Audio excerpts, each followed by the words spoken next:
I just want to go to the three things. I'm going to at least get to the three things for our audience here. So the problems you solve, you help women who are overwhelmed, burnt out, depleted, like all the things we talked about, going to work, doing everything for everybody except Yeah. for herself. So, and how do you help those women? What's your advice for somebody who is going through that, especially during COVID right now? Yeah. Absolutely, yes. So one of the important things to keep in mind is that when we went through the feminism movement and Hmm. when wanted to be like men, we kind of inherited the system that was there that was masculine. So we lost our femininity instead to create a new framework as to how we women could work. So what I mean with this is that we kind of converted ourselves into that masculine energy instead to say, okay, so how as a woman can I still do business? Meaning, Right. what are the qualities for me as a woman that I can bring into the workplace that are still going to be very effective and very needed instead to have Right. to modify who I am and how I behave. Right. Hmm. So that's part of it, realizing that there are other ways to do business. So feminine characteristics can be so important when we do Yeah. business, especially team building. If we want to build a team, yes, we have to be organized and bring our structure and intellect and all of this, but also being able to connect with our group, being able to be also magnetic to our clients. There are many feminine characteristics that we are sometimes pushing away, whereas they could be a different paradigm as to how we do business. So starting embracing that, starting embracing also how we work every day, instead to be there Yeah. always focusing, wanting to achieve more every day, how we can start bringing pieces of what I call the ecstatic experience, even while we are working.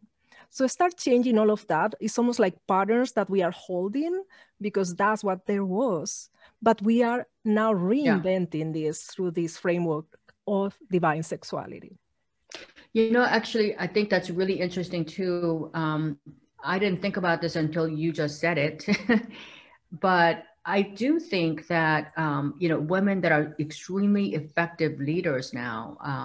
The idea of being able to multitask, idea of women are naturally nurturing and they're naturally peacemakers. We don't like fighting. We don't like winner takes all. We're naturally kind of coded to have this tribe of people, our family, our community.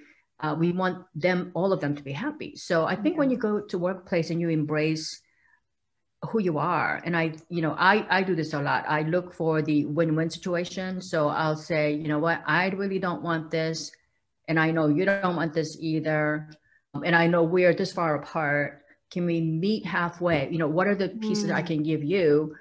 And I think that has, that's contributed to a lot of my success in that, like, I try to make the other person, see things from the other person's point of view. And I think that is part of embracing that femininity, because we're more of a softer, like a velvet hammer. Because that doesn't mean you don't, you walk, you're a pushover, but it really means that you get what you want in a different way, I think. So, I think that's really good. Yes, thinking of the Um, bigger picture, right? And making sure right. that Oh, for we sure. see the For whole sure. in a different way. Yep. Yeah. And we also want everybody to be happy. We want the whole tribe to be happy. So, some people you can't ever completely please, but I think that if you approach the problem in that way, you usually end up better than, nobody walks. A lot of times I give up more than I wanted to, but they also ended up, giving me more than they wanted to. So it works out fine. Mm. Now, your second point here, which I love, a lot of women suffer from body shame, Mm. insecurity issues. And I personally, I think there's, unfortunately, there's a lot of social media associated with this. A lot of, Mm. when you turn the TV, everybody's like size zero. You know what I mean?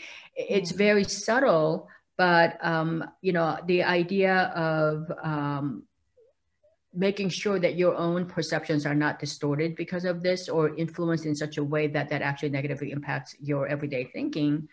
Um, is this something you discuss in your programs? Absolutely. This is Okay. essential because as women, we have all these stereotypes that we believe that we have to fit because they have been fed to us in the Right. media, in movies, in magazines. You know, everybody's pointing to, oh, this is the beauty. And I mean, I can be a testament of this because I worked in television and entertainment for years and Yeah, modeling. in And TV, it's for sure. it was such a pressure to Yeah. have to fit certain standards, especially at that time in Spain. Like they wanted me to be white mostly.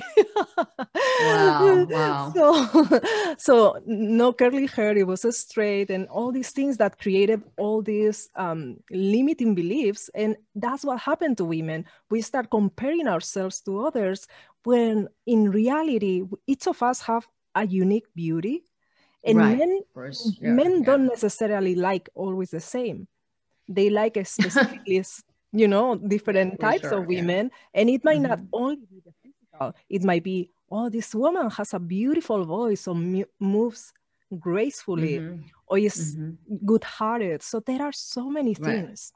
And the stereotypes change over the years, as we all know. So I always Yeah, put the for example of sure. the three graces.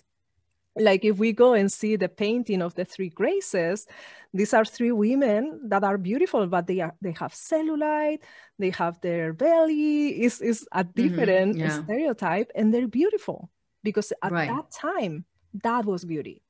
So Right. we Right. need to understand that this is just a programming that we have, and unless we feel comfortable in our bodies and understand our beauty, we're not going to be able to do anything. Because I mean, a woman in business that feels bad in her body and enters a meeting and already feels insecure because her body already is not in alignment with what she believes is beauty. So Yeah. Yeah. all of Unfortunately, this, that is so true. You know, women will walk in already looking like she's defeated or insecure because, you know, she might have put on 20 pounds after she's got 4 kids or whatever.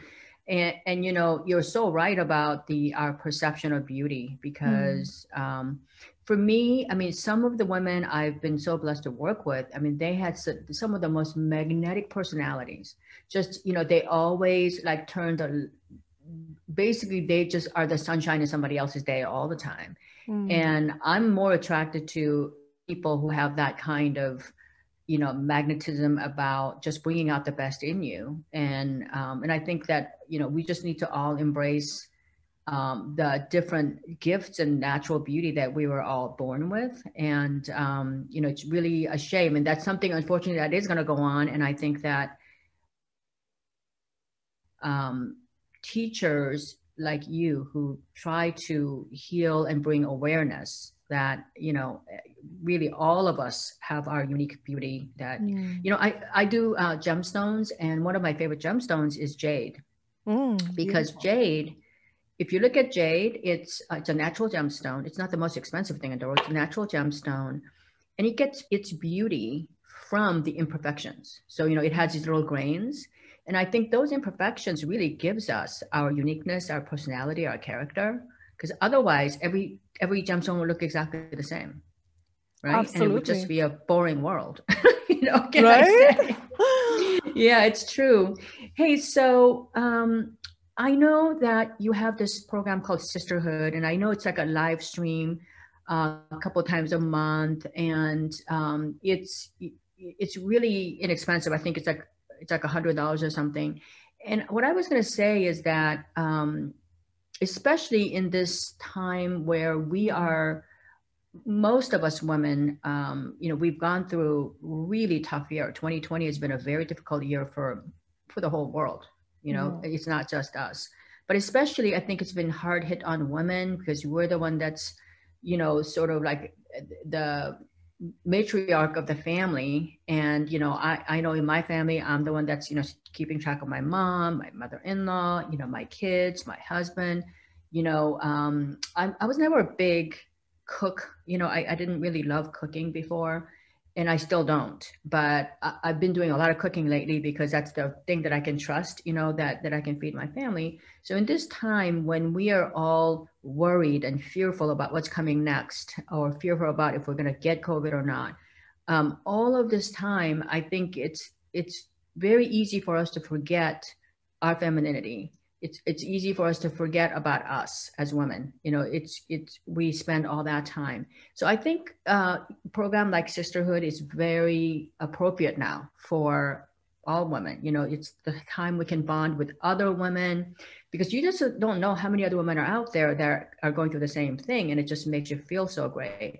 So can you just tell us a little bit about, you know, what you do in that live stream? Yes, absolutely. Yes. So this is completely life-changing. I have been offering it from different formats, but now we have found out that meeting twice a month is one of the best ways, because it allows us to start transforming those habits that we have and keep that companionship of the group, while at the same time, it doesn't take too much time in our schedules.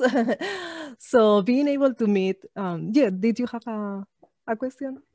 No. Go ahead. I was going to say, you know, I'm just looking at you going, you know what? You are so beautiful. Oh, thanks. I mean, you're strikingly beautiful. And to think that someone would, you know, that's a great example. When I look at you, I'm like, oh my God, that woman is really stunning. You know, she must be like on TV or something.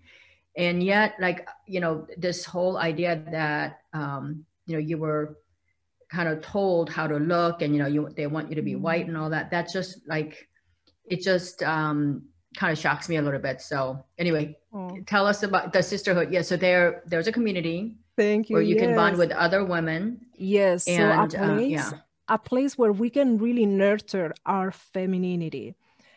These gatherings, what we find out is that we come with all the stress and the masculine side, and then we slow down. We are able to have a safe space where we all can relate to each other. We can even talk about the things that sometimes we cannot talk with anybody else, not even with our psychologists, not even with our boyfriends, because there are these things that we feel sometimes concerned about sharing, but in this safe group, we are able to release them, understand them, feel heard, and then we go through processes to really embrace the feminine and also heal any feminine wound, which is essential, because sometimes in things like sexuality, we want to learn techniques to have better orgasms or things like that, but unless we heal how we feel in our bodies and how we feel with the other gender, the same gender, with our bodies, all of that needs to be healed.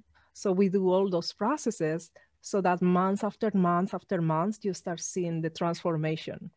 Yeah, that's great. I love that. I love that, you know, the programs you have, from what I know of you personally, I mean, it's just not just a business for you, but you genuinely want to help people first heal. And I love that, because without healing, you don't get to the next destination, right? You know, it is a journey. It is not a destination. You know, pay the money and you get the destination. It is a process you go through. And I think that journey is beautiful. When you look back at what you've been through, don't you think that journey was beautiful, even though it was probably hell at the time? You know what I mean? I would think that because you went through that, your life is probably so much more enriching now. You have an understanding of how blessed you are today. Absolutely. And I think that all of us women, we have something to heal. Like, none of us were perfect. Stuff happens, life happens to us. And I'm going to be the first one to admit that I'm very good at burying my problems, because, you know, I grew up in South Korea where women were supposed to be kind of quiet. They were only, you know, answering questions when they were asked, right? So, you know, we're just culturally ingrained to bury your problems, don't complain, get things done. So much of it, I still do it, especially in business now. I'm like, if, you know, there's a problem here, there's a problem there, you know what, that'll be taken care of tomorrow, or I get this done. I don't think about the root of the problem half the time, because it's easier to kind of move on to the next thing. And I think sometimes you do need to hit the pause button and say, you know what, these problems that are happening today happened last month, the month before in a different form. And maybe it's time for us to kind of fix it, once and for all. So I love, everything that you do. And so I have a question for you. So what is the next step for you? And also, what are you working on now for 2021? Yes, so I'm building this community of the sisterhood to make sure that as women, we have something that we can rely upon. I feel that we thought that COVID would be over already, right? Yeah, But for sure. it's not like that. So some women and some people start feeling a little bit desperate. So my desire is to provide this container for us to be able to recharge. Self-care is essential. So this is something that I'm embracing for myself this year, and also offering to other women that want to really tap into that and understand that unless we put things into ourselves to nurture ourselves, we cannot give to anything else. Not to our families, not to our business, not to anything. So it all starts with us replenishing and then being able to be recharged. Yeah. So how can people get a hold of you? How can they reach out to you? Look, more about the sisterhood, and can you give us, like, you have a social media handle? You got your website? Yes. So what I recommend, the easiest way and the most productive is going to be to download my ebook. You can download it for free at victoriavives.com/divine. And that is spelled VICTORIAVIVES.com/divine. So that ebook will have already things that you can apply. And then from there, you can even reply. Like I'm very friendly. So just reply if you want to one of those emails and we can chat. You know what, ladies, if you're listening, Victoria is a ton of fun, and she's an amazing, amazing businesswoman, one of the most kind-hearted person I've ever met. So reach out to her, and her contacts will be in my show notes as well. Thank you for listening. And until next time, stay healthy and safe. And thank you. Bye-bye.